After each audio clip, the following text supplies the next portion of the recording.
বলা হয়েছে একজন ঠিকাদার 60 দিনের মধ্যে একটি রাস্তা তৈরি করার চুক্তি নেন এবং 105 জন শ্রমিক নিয়োগ করেন 25 দিন পর। দেখো এই লাইনটা বুঝতে হবে কীরকম, দেখো একটা সূত্র আগে তুমি দেখো। ওকে, কীরকম?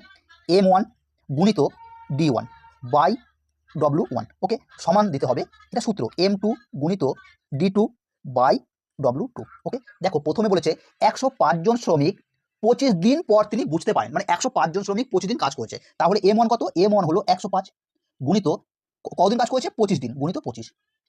এর পরের লাইনটা ভালো করে বুঝতে হবে।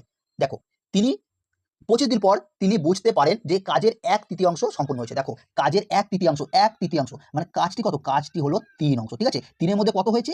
1 হয়েছে, মনে থাকবে। তাহলে 1/3 হয়েছে, প্রথমে 3-এর ভিতরে কত কাজ হয়েছে? 1, তাহলে এখানে 1 বসাবো, সমান বাকি কাজ সময় মতো শেষ করার জন্য তাকে আরো কতজন শ্রমিক নিয়োগ করতে হবে? তাহলে শ্রমিক কত? M2, তাহলে M2 গুণিত দেখো D2 যা কি বসাবো? দেখো 60 দিনের মধ্যে 25 দিন অলরেডি করে নিয়েছে, তাহলে বাকি কদিন থাকে? 35 দিন। কতদিন? 35 দিন।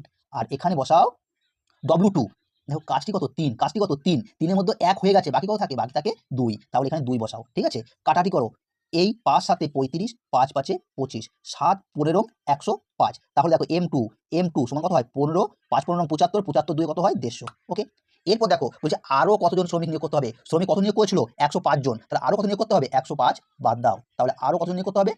45 জন। ওকে, তাহলে এই অঙ্কের অ্যান্সার 45, ঠিক আছে?